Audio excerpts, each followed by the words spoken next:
Bismillahirrahmanirrahim. Alhamdulillahil hayyil qayyum alladzi la ta'khudhuhu sinatun wa la naum. Asyhadu an la ilaha illallah al-haqqul ma'lum. Wa asyhadu anna sayyidana Muhammadan abduhu wa rasuluhu manba'ul ulum. Allahumma salli wa sallim wa barik ala sirrikal maktum Sayyidina Maulana Muhammadin kashifil humum wa ala alihi wa sahbihi alladhina hum kan nujum, amma ba'd. Yang kita hormati dan kita cintai para habaib, para alim ulama, muhibbin, hadirin wal hadirat rahimakumullah. Ar-rabi wa sittun min asma'illah al-husna al-qayyum. Yang ke-64 daripada Asmaul Husna adalah Al-Qayyum.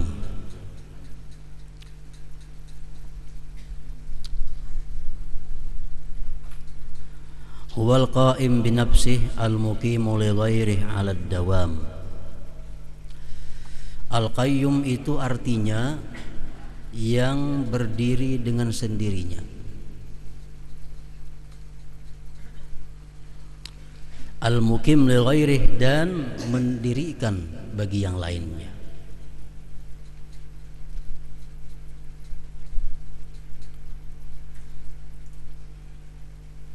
Alladzi la yaftaqiru ila siwa wa yaftaqiru ilaihi siwa, yang tidak berhajat kepada selainnya dan berhajat kepadanya oleh selainnya. Alladzi yarzuquhum wa la yastarziquhum, yang memberikan rezeki kepada mereka hamba-hambanya dan tidak minta rezeki kepada mereka. Wa yansuruhum wa la yastansiruhum, dan dia menolong akan hamba-hambanya dan tidak pernah minta tolong kepada hamba-hambanya. Alladzi ya'muruhum wa la ya'murunah, dialah yang memerintahkan kepada hamba-hambanya dan tidak bisa mereka memerintahkan terhadap Allah, terhadapnya. Wa yanhahum wa la yanhaunah, dan dialah yang bisa melarang akan mereka hamba-hambanya dan mereka tidak bisa mencegah akan dia. Nah, ini Al-Qayyum artinya. Biasa kita arti dengan kata-kata yang singkat adalah berdiri dengan sendiri. Al-Qayyum. Allah Subhanahu wa ta'ala dengan namanya Al-Qayyum, dia tidak berhajat kepada pembantu. Allah tidak pernah berhajat kepada pembantu. Allah tidak berhajat kepada menteri atau wazir. Allah tidak berhajat kepada seorang wakil. Allah tidak pernah berhajat kepada seorang rasul, dan Allah tidak berhajat kepada siapa jua pun dalam menciptakan alam semesta ini dan mengaturnya, karena dia Al-Qayyum, berdiri sendiri.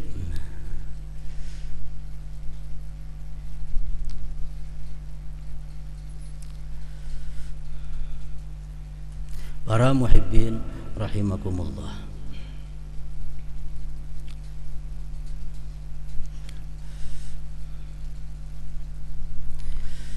firman Allah Subhanahu wa ta'ala di dalam surah Taha, A'udzu billahi minasyaitonir rajim, wa 'anatil wujuh lil hayyil qayyum. Artinya semua wajah, semua muka hina, tunduk bagi Hayyul Qayyum, bagi yang maha hidup dan yang maha berdiri sendiri.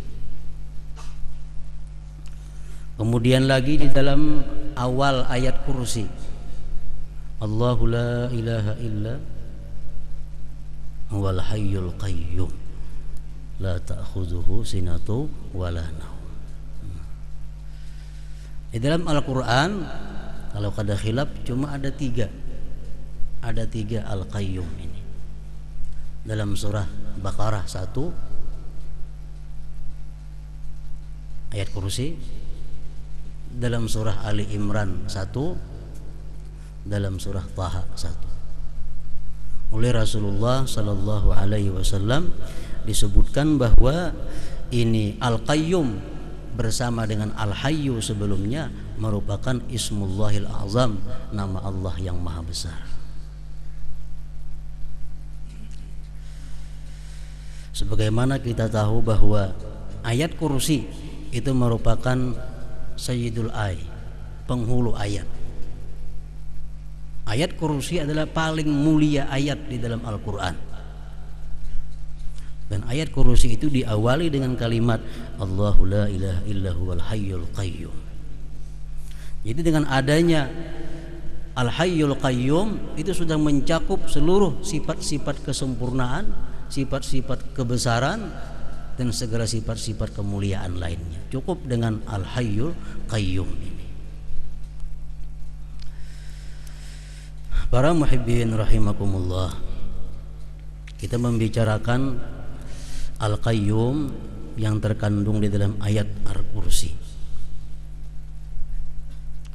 Di dalam banyak hadis Rasulullah sallallahu alaihi wasallam memberikan pepadah atau petunjuk kepada kita tentang fadilah dan keutamaan ayat kursi, supaya dengan adanya anjuran-anjuran Rasulullah tentang ayatul kursi ini kita bisa menjadi orang-orang yang disebut ashabu ayatil kursi.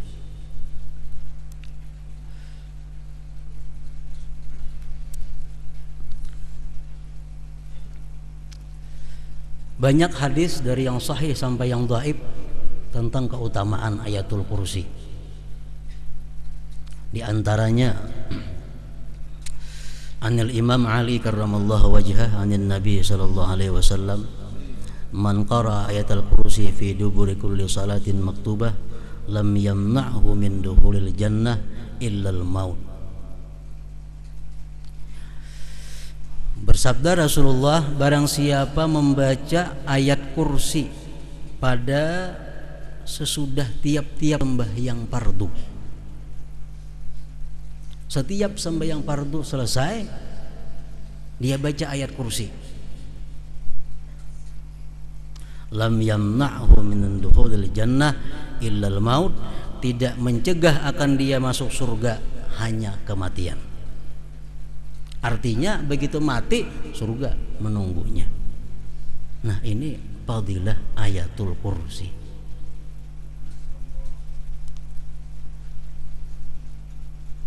Dalam hadis lain disebutkan wala yuwazibu 'alaiha illa nabiyyun aw siddiqun aw syahid. Tidak mengakali akan membaca ayat kursi itu kecuali nabi, orang-orang siddiqin, atau orang-orang syuhada, orang-orang yang syahid. Ada yang mengatakan lagi riwayat bahwa orang-orang munafik tidak akan mampu membaca ayat kursi ini sesudah tiap-tiap sembahyang fardu. Para muhibbin rahimakumullah, jadi kita baca, kita biasakan sesudah sembahyang fardu itu ayatul kursi ini. Karena itu amalan yang diamalkan oleh para nabi, para siddiqin, para syuhada, dan bila kita kau mengamalkan itu, kita terlepas daripada sifat kemunafikan. Selama sifat munafik itu masih ada dalam diri kita, kita kadang akan mampu mengamalkan ayatul kursi ini sesudah tiap-tiap sembahyang. Nah,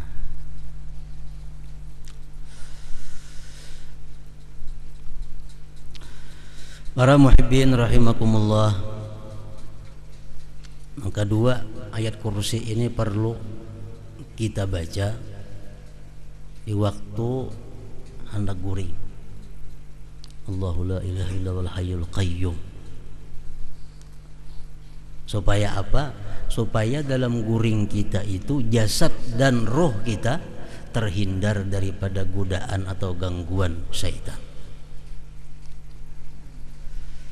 Bila kita guring, sebelumnya membaca ayatul kursi, guring kita dipelihara oleh Allah Subhanahu wa taala daripada hal-hal nang kada baik. Baik nang sifatnya mengganggu jasmani kita atau nang mengganggu rohani kita. Nah, ini ayatul kursi. Ada lagi hadis mengatakan yang artinya barang siapa hendak turun dari rumahnya, dia membaca ayatul kursi, maka dia selamat sampai kembali ke rumahnya.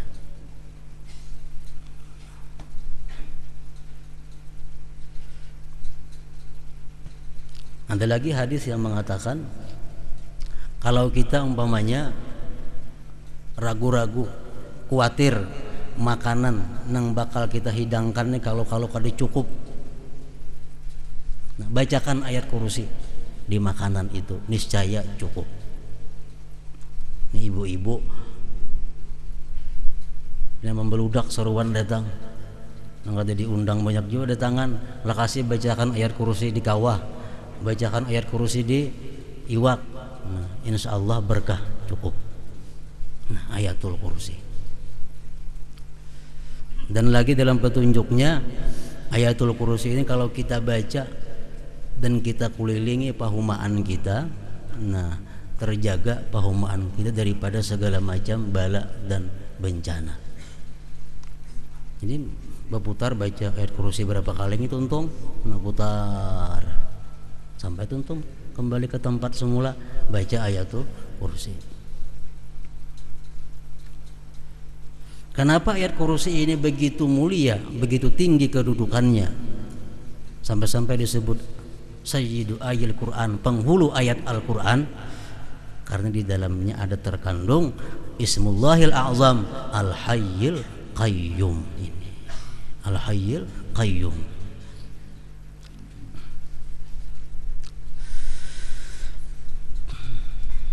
Nah, kalau ayat Qayyum, Qayyumnya kada baya hayu, ya Qayyum, ya Qayyum, ya Qayyum.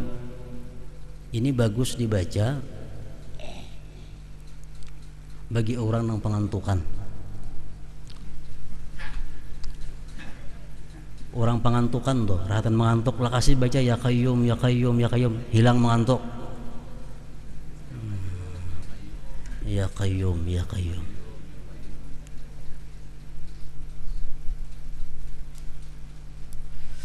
Nah, para muhibbin rahimakumullah.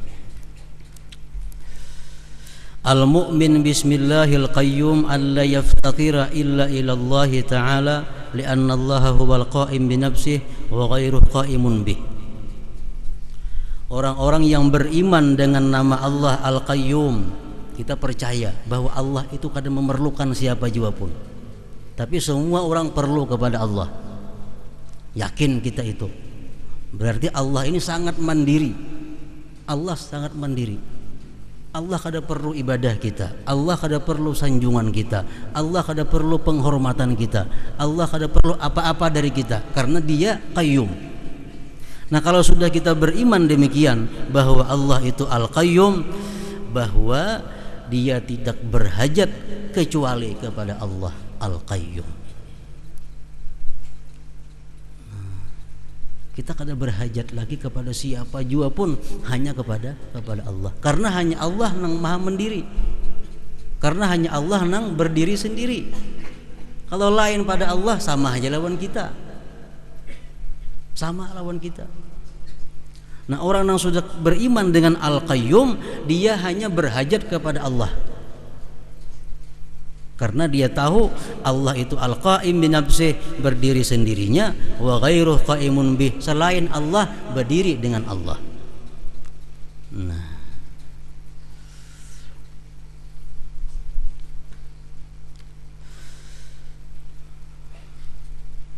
menyampaikan hajat permintaan hanya kepada Allah. Mengaduakan keluhan-keluhan jiwa hanya kepada Allah. Melaporkan keadaan-keadaan yang menimpa diri dilaporkan kepada Allah. Karena kita yakin bahwa Allah lah nang maha berdiri sendiri, nang lain sama lawan kita. Rasulullah sallallahu alaihi wasallam pernah bersabda, "Idza sa'alta fas'alillah wa idza sta'anta fasta'in billah. Wa 'alam anna al-ummata law ijtama'at 'ala ay yanfa'uka bi syai'in lam yanfa'uka illa bi syai'in qad katabahu Allahu lak. Wa in ijtama'u 'ala ay yadhurruka bi syai'in lam yadhurruka illa bi syai'in qad katabahu Allahu 'alaik." Ila akhir. Ujar Nabi kita, kalau engkau minta, fas'alillah, minta kepada Allah. Bila engkau minta tolong, minta tolonglah kepada Allah. Minta tolonglah kepada Allah. Ketahui olehmu bahwa ini umat, jikalau berhimpun untuk memberikan manfaat kepada engkau, niscaya mereka tidak akan mampu memberikan manfaat itu kecuali dengan sesuatu yang sudah ditetapkan oleh Allah Subhanahu wa taala. Dan andai kata ini umat bersatu untuk memudaratkan kita, tidak akan bisa mereka memudaratkan kita kecuali dengan sesuatu yang sudah ditetapkan Allah atas kita. Nah, ini Al-Qayyum. Sakit gigi, minta tolong lawan Allah. Sakit parut, minta tolong lawan Allah.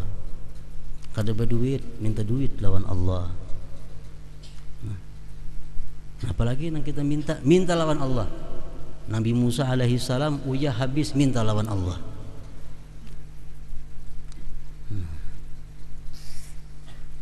Karena idza sa'alta fas'alillah. Bila engkau mau minta, minta lawan Allah.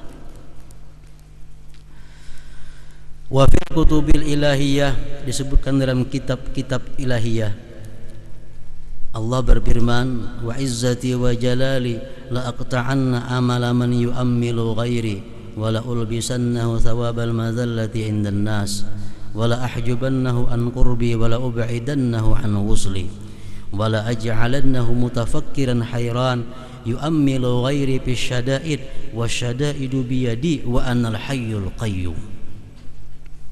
Ujar Tuhan, demi kemuliaanku dan kebesaranku, aku putuskan, artinya kada sampai, aku putuskan harapan, angan-angan, cita-cita orang yang berharap kepada selainku.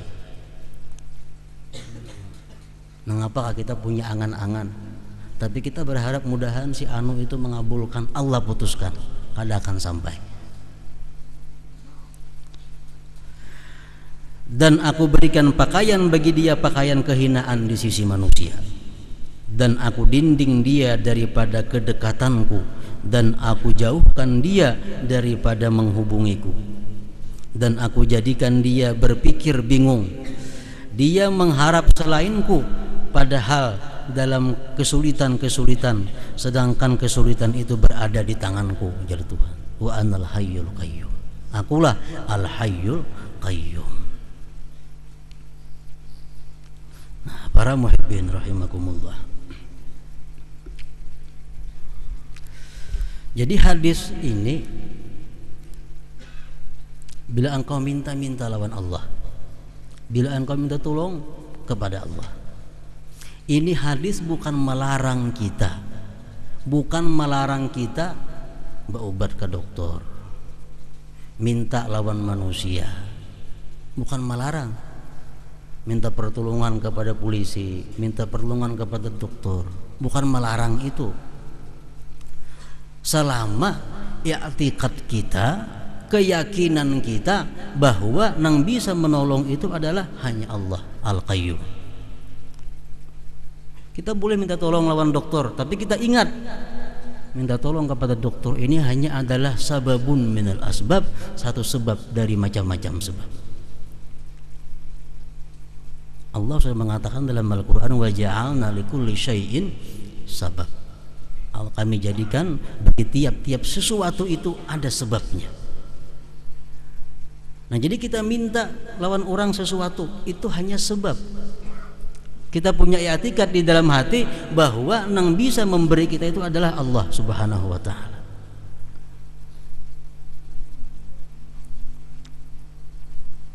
Jangan sampai kita meninggalkan sebab.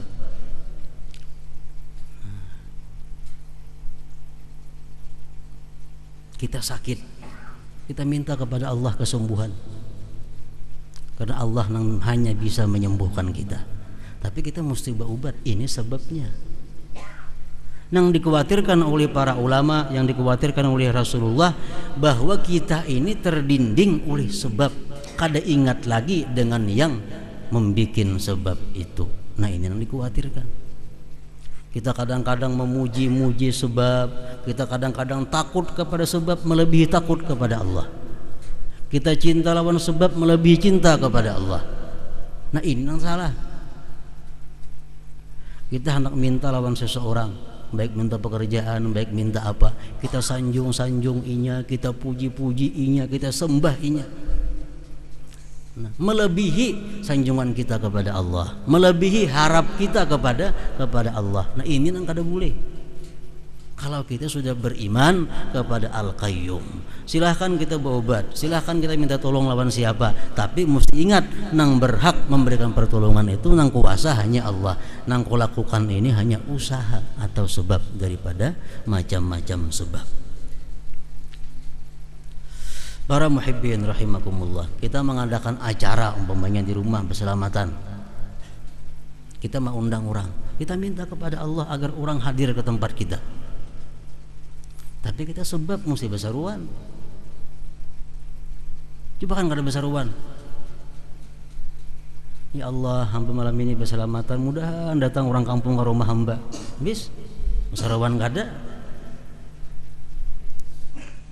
Ada demi. Nah, ini nanti salah. Sebab tetap kita jalankan besaruan. Tapi berharap kepada Allah mudahan mereka dibukakan hati untuk menghadiri saruan kita. Maka itu kehendak agama macam itu.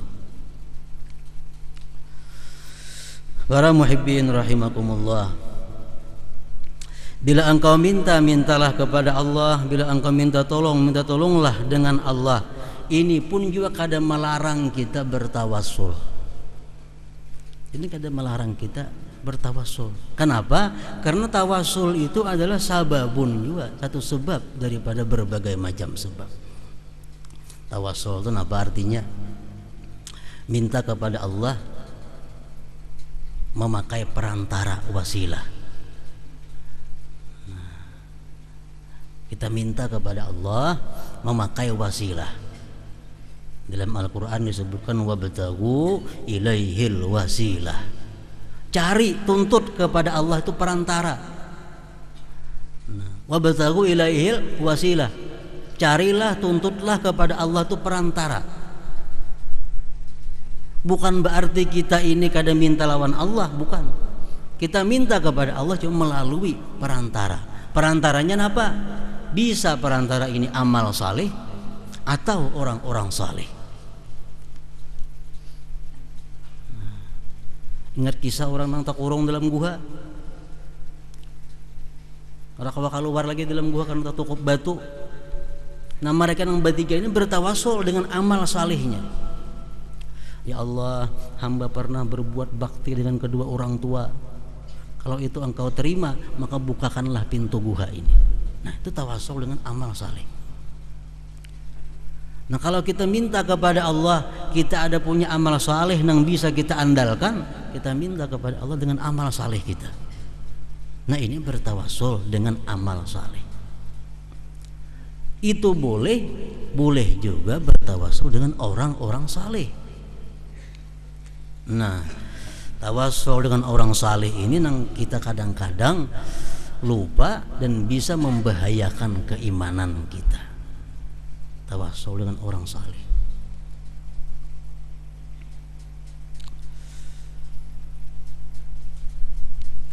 Ada dua cara tawassul orang saleh ini. Ya Allah, punya bahasa kita, ya Allah, ya Tuhanku, dengan bertawassul dengan Syekh Fulan bin Fulan, maka kabulkan hajatku. ini tawassul dengan orang saleh. Ya Allah, dengan berkat Rasulullah maka lunasi hutang-hutangku. Ini tawassul dengan Rasulullah. Nah itu bisa. Kita minta kepada Allah tapi mengandalkan kebaikan amal saleh. Kayak kita umpamanya hendak meminjam duit lawan orang kaya, kita datang kepada orang kaya, wahai orang kaya, dulu anak pian itu ulun menyelamatkan, jika tidak mati. Sepeda motor pian jika tidak hilang, ulun menyelamatkan. Ulun sekarang membutuhkan duit lawan pian. Nah, kan ada amal kebaikan yang disurung. Sebut kebaikan-kebaikan kita kepada orang, kepentingannya apa? Minta sesuatu kepada orang itu. Nah ini tawassul dengan amal salih ngarannya. Kita puji orang-orang itu dulu. Tawassul dengan amal salih. Itu boleh. Ini kadang merusak hadis tadi bila minta dengan Allah. Karena kita masih yakin kita minta dengan Allah, tapi hanya tawassul, ini hanya perantara. Yang kedua, cara bertawassul itu ada yang dengan orang salihnya, dengan orang salih. Nah ini yang kadang-kadang membahayakan bagi sebagian orang-orang yang dangkal keimanannya. Ya Rasulullah, unsurni umpamanya. Wahai Rasulullah, tolong aku. Atau ya aulia Allah, wahai wali-wali Allah, salimna, selamatkan kami. Nah ini sekilas kita minta kepada mereka agar diselamatkan. Padahal dalam kalimat-kalimat itu ada nang ditinggal. Ya Rasulullah, unsurni, wahai Rasulullah, tolong aku. Sebujurannya asal katanya ya Rasulullah, is'alillah antan surani. Ya Rasulullah, pintakan kepada Allah bahwa dia menolong aku. Nah kayak itu asalnya. Jadi bukan kita minta kepada Rasulullah kada, cuma kita mengandalkan Rasulullah supaya beliau bisa memintakan kepada Allah. Nah ini tawassul dengan orang saleh. Jangan sampai mengiktikkan Rasulullah kita memberikan bekas. Nah ini yang dikhawatirkan. Orang-orang yang ta'alluqnya kepada Syekh Abdul Qadir Al-Jilani, orang-orang yang ta'alluqnya kepada Syekh Saman Al-Madani, orang-orang yang ta'alluqnya kepada Faqihul Muqaddam, dia dalam kesulitan dia bisa memanggil nama-nama orang yang sangat dikaguminya itu. Ya Faqihul Muqaddam unsurni, hai Faqih Muqaddam tolong aku. Jangan sampai di hati ini kita minta tolong kepada Faqih Muqaddam, jangan sampai. Artinya apa? Wahai Faqih Muqaddam, mintakan kepada Allah pertolongan untuk diriku. Itu kata-katanya. Cuma disingkat, wahai Faqih Muqaddam, tolong aku. Nah. Jadi idza sa'alta fas'alillah. Bila engkau minta kepada Allah. Cuma minta kepada Allah ini dengan sebab. Nah, sebab. Minta kesehatan lawan Allah itu harus pakai sebab. Menghindari pemantang, minum obat, kamantri ke dokter. Ini minta sehatnya lawan Allah, ini sebabnya. Nah, minta lunasi hutang lawan Allah, tapi dengan perantara kita menghubungi seseorang yang dikasihi Allah agar dia bisa memintakan kepada Allah Subhanahu wa ta'ala. Ini dimaksud dalam ayat Quran, wabtaghu ilaihil wasilah, tuntut kepada Allah itu perantara. Nah, para muhibbin rahimakumullah, walhasil jangan sampai sesuatu selain Allah itu menyebabkan kita membelakangi Allah Subhanahu wa ta'ala. Jangan sampai sesuatu selain Allah itu yang membuat kita jauh dengan Allah Subhanahu wa ta'ala. Jangan sampai sesuatu selain Allah membuat kita dimurkai oleh Allah Subhanahu wa ta'ala. Nah, jadi kita silahkan berusaha, silahkan bercari, itu sebab. Tapi jangan sampai usaha kita membuat Allah murka dengan kita. Nah, berubat silahkan, asal jangan berubat ini membuat Allah murka kepada kita. Adukun umpamanya, membuat Allah murka. Minum obat yang diharamkan oleh Allah itu membuat Allah murka. Nah, ini bertentangan dengan hadis idza sa'alta fas'alillah tadi. Nah, para muhibbin rahimakumullah, selanjutnya yang ke-65 nama Allah Subhanahu wa taala Al-Wajid. Nah, kita membaca Fatihah kembali untuk saudara-saudara kita, jamaah kita yang mana mereka menunaikan ibadah haji, sedang berada di tanah suci. Mudah-mudahan mereka bisa pulang dengan selamat, dengan kemudahan, kesehatan, dan membawa haji yang mabrur. Wa ila hadratin Nabi sallallahu alaihi wasallam. Al-Fatihah.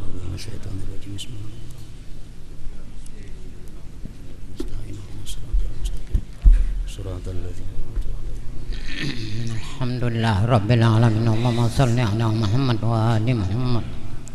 Allahumma ja'al jam'ana hadha jam'an maghfura wa tafarruqan min ba'di tafarruqan ma'suma wa amalan mutaqabbala. Allahumma rizqna aqlan kamila wa azman thabita wa lubban rajiha wa qalban zakiya wa ilman katsira wa adaban bari'a waj'al dhalika kullahu lana wa la taj'alhu alaina ya arhamar rahimin.